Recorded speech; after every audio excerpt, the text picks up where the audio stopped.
Hi, and welcome to my September wrap-up. And I'll tell you what books I read in September. In total, I read 12 books, and I think it's a very good reading month for me. The first one is a book called Where Wisdom Begins by Derek Prince. Understanding the Fear of the Lord. He's trying in this book to define wisdom from a biblical perspective, and I like the format because it's a short book on a very specific element of wisdom. So it is, in that sense, it was really good. The next book I read was by Niccolo Machiavelli, and that is The Prince. I wanted to find out what this book was about because it seems like a book that a lot of people still read, but I didn't find it very interesting. There were some parts of it that was interesting, but in the whole I thought it was a little old-fashioned in the way politics should work. The next book I read was a book that was recommended by Image Journal, and it is called Becoming Wise. An inquiry into the mystery and art of living by Krista Tippett. And I was really interested in this book based on the title, but on the style of writing it was not really how I like a book to be. She is a journalist, and she talks a lot around the theme and includes a lot of interviews and talks with people about parts of what wisdom consists of, or becoming wise consists of. So it was a little bit loose thematically, because I think it's a good book, it's just not my kind of book. Then I read something I liked a little bit more, and this is Wisdom from the Couch by Jennifer Alkunst. Knowing and growing yourself from the inside out. And this is kind of how to find wisdom inside you from a psychological perspective, and it digs a little bit deeper into who we are as people, how we can know and grow in our lives. Then I read a book by Nancy Guthrie, and it's called The Wisdom of God, Seeing Jesus in the Psalms and Wisdom Books. And this is a Bible study book, but I did just read it like it was, and I liked it really well. It has chapters on the wisdom books in the Bible, with one like personal study part and one teaching part about the book and about the theme. So she picks themes from the wisdom books and makes them relevant and accessible to the reader. So I really liked it, even though I didn't read it as it was meant to be read. Then I read a book by Matthew B. Crawford called The World Beyond Your Head, on Becoming an Individual in an Age of Distraction. And I thought this was a little bit hard to get into. He made stuff so complicated. But somehow the latter part of the book, when he talks about the organs, and how the organ builders build the organs for churches, I found strangely interesting, but somehow it really didn't. It wasn't something I thought about when I was picking up this book that it should be about, but somehow it made the book a good read. Then I read a book that was recommended here on BookTube, and it's a short book called 7 Brief Lessons on Physics by Carlo Ravelli.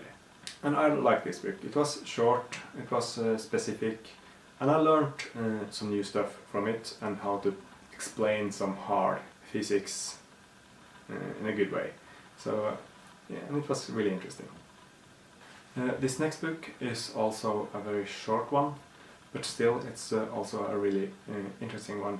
It's a case study on New Zealand's reforms, and it's called New Zealand's Farreaching Reforms, a case study on how to save democracy from itself. written by Bill Fresa. And this is about how two politicians from different parties that went together to reform the politics of the country, and they introduced a lot of libertarian principles into the politics, and they managed to get things on the right track again, from really bad to the state of what New Zealand is today.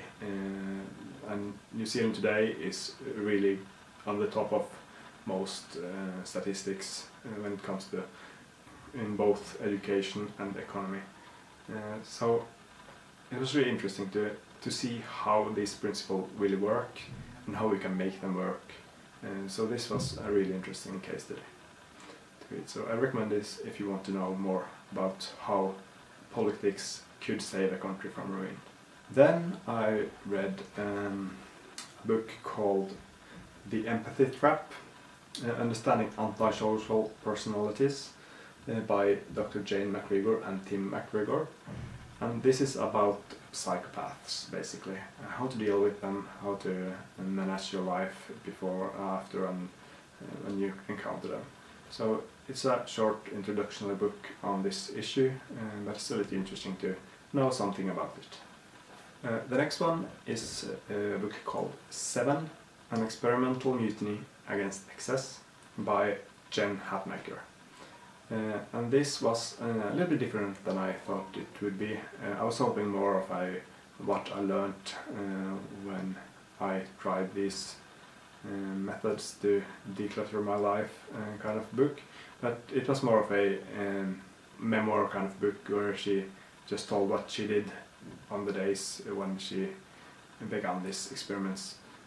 So it was a lot of non-relevant things that kind of made this book a little bit boring, but at the same time she's a good writer, so it was kind of funny sometimes, and you learned of course something, so nice and fast read. Then I read a book about historical Jesus stuff, and it is called Jesus Before the Gospels, How the Earliest Christians Remembered, Changed and Invented Their Stories of the Savior, by Barth G. Ehrman. And this had potential to be a really good book, but I disagreed with his use of the word memories.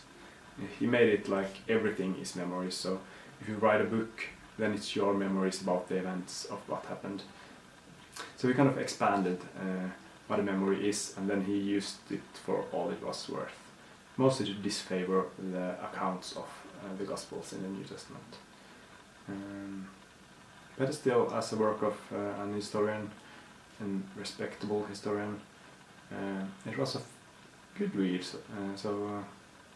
And it made me think in a new way on the Gospels in the New Testament and how they came to be. And then finally, I managed to finish God is Not Great. How Religion Poisons Everything, by Christopher Hitchens. I would firstly say that he is a kind of good writer. It's easy to read and you get through it.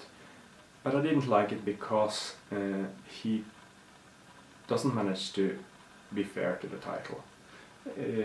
Firstly, he puts everything into religion, like every religion is the same, basically.